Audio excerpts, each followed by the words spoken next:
নমস্কার, welcome back to my channel. আজ করব লক্ষ্মী ঠাকুরের জন্য একটা রেডি টু ওয়্যার শাড়ি। তো এটা আমার জামদানি শাড়ি, একদম নতুন। আমি এর আগে অন্য চ্যানেলে ভিডিও করার জন্য নিয়েছিলাম। তো এটা দিয়েই আজকে আমি করব লক্ষ্মী ঠাকুরের জন্য আর কি রেডি টু ওয়্যার শাড়ি। এর জন্য এখানে পুরো কাপড় রয়েছে, নিয়েছি। এর লম্বা রয়েছে 37.5 ইঞ্চি, আর চওড়া রয়েছে 6.5 ইঞ্চি। তো এই কাপড়টার এখন মোটামুটি চারদিকেই এখন আমি সাদা রঙের লেস লাগাবো, এর কম্বিনেশন করে সাদা রঙের।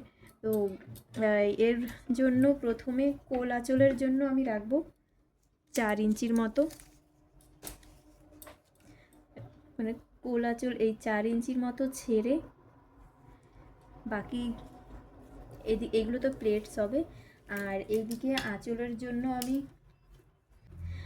জন্য রাখছি আমি 12 ইঞ্চির মতো ছাড়ছি। তো 12 ইঞ্চিতে একটা মার্ক করে নিয়েছি।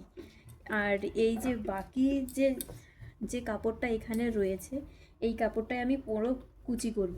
তো তার আগে এখন আমি এই জায়গা থেকে পুরো এইগুলোর নিচ বরাবর ধরে পুরো এ অবধি নয় এই অবধি পুরোটাই এখন আমি সাদা রঙের পার লাগিয়ে নেব।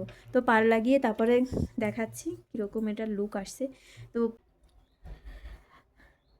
আমার 4 সাইডেই পার বসানো হয়ে গেছে সাদা রঙের লেস। এরপরে এই পোর্শনটা তো বাদ থাকবে। আমার ফাঁকা রয়েছে জায়গা, এখানে যে জায়গাটুকু আমার বাকি রয়েছে এই জায়গাটুতে এখন এই 1 ইঞ্চি করে একটা করে প্লেট ধরব। 1 ইঞ্চি এরকম ধরে একবার করে প্রেস করে নেব। আর এখানে কুচির গ্যাপটা বেশি রাখবো না, তাহলে অনেক ছড়িয়ে যাবে, অল্পই রাখবো। যেহেতু আমার শাড়িটার অনেকটাই কুচি হবে, যেহেতু অনেকটাই লম্বা নিয়েছি, তো এইভাবে ধরে পুরো এই অবধি এরকম ছোট ছোট করে কুচি নিয়ে এক সাইডে করে মানে একসঙ্গে করে নেব। তো এখন প্রথমে আমি এই 4টের মতো কুচি করে নিয়েছি। এই কুচিটাকে একটু একটু একটু করে সেলাই করব আর কুচি দিতে থাকবো, একটু করে সেলাই করব আর কুচি করতে থাকবো।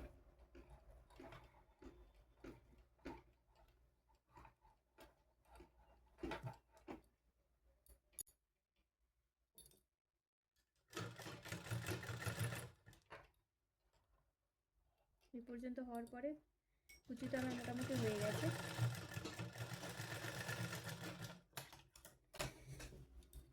এই কুচিগুলোকে মানে পুরো খুলে দেওয়ার আগে ধরে একবার করে প্রেস করে নেব, তাহলে বেশি আর কি ছড়িয়ে যাবে না, পরে অসুবিধা হবে না।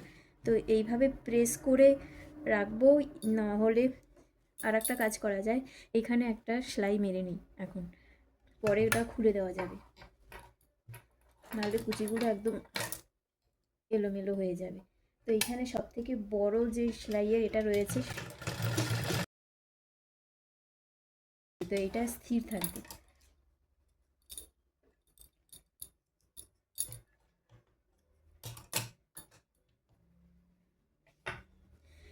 এরপরে এই জায়গায় আমি এখন দড়ি লাগাবো। দড়ি আমি সরু করেই লাগাবো, বেশি মোটা দড়ির দরকার নেই।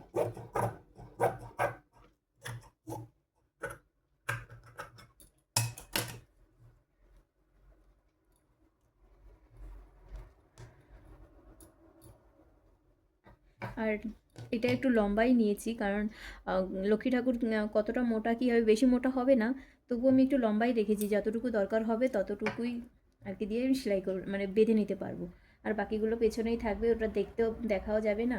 তো এই বরাবর ধরে এখন আমি সেলাই করে দিচ্ছি।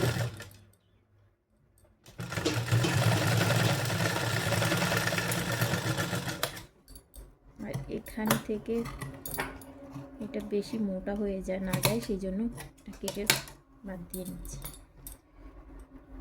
এরপরে এটা উল্টে এখানে দড়িটা একদম সরু করে এখান থেকে একটু সরু করে নিই।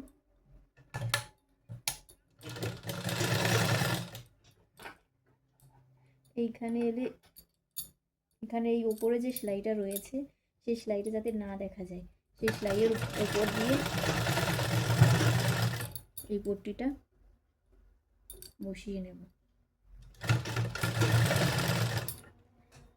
বসিয়ে নিয়ে বাকি যে কাপড়টা রয়েছে এই কাপড়টাও একদম শুরু করে এখান থেকে শুরু করে মুড়ব, মানে যেমনটা আমি একদম সেলাই করছি তেমনটাই এইভাবে করবে।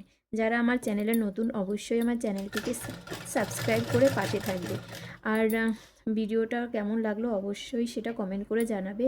পছন্দ হলে বেশি বেশি করে শেয়ার করো।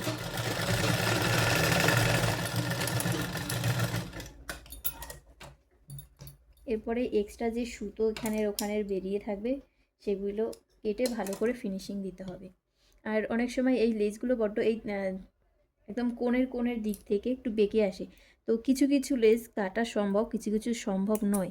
তো যেগুলো কাটা সম্ভব সেগুলো কেটে এরকম খুলে দিলে এখানে এটা সেটটা ভালো হয়ে থাকে। এরপরে এইখানের এই সুতোটা খুলে দিলেও হয়, আমি যেহেতু এটা বাড়ি নিয়ে যাব আমাকে ক্যারি করতে হবে সেই জন্য আপাতত খুলছি না। যখন পরানো হবে এটা খুলে পরালেই এটা সুন্দর করে ছড়িয়ে যাবে, তখন এটা হয়ে যাবে।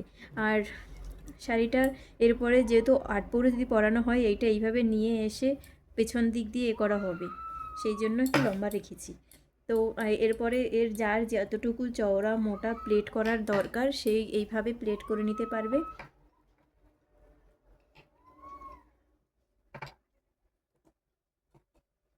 আপাতত এমনিই দেখাচ্ছি।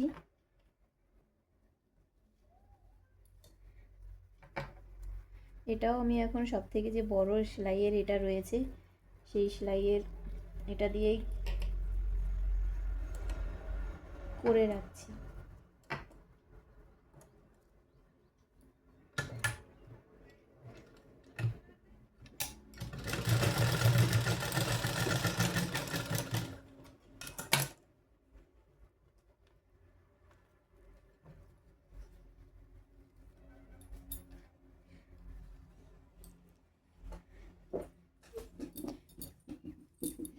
তো এই ছিল লক্ষ্মী ঠাকুরের শাড়ি রেডি টু ওয়্যার। তো এরপরে এই ছিল আজকের আমার প্রেজেন্টেশন লক্ষ্মী ঠাকুরের sari ready to wire sari. তো এই ছিল আজকে আমার রেডি টু ওয়্যার এই ছিল আজকে আমার প্রেজেন্টেশন লক্ষ্মী ঠাকুরের রেডি টু ওয়্যার শাড়ি। তো কেমন হয়েছে অবশ্যই কমেন্টে জানিও।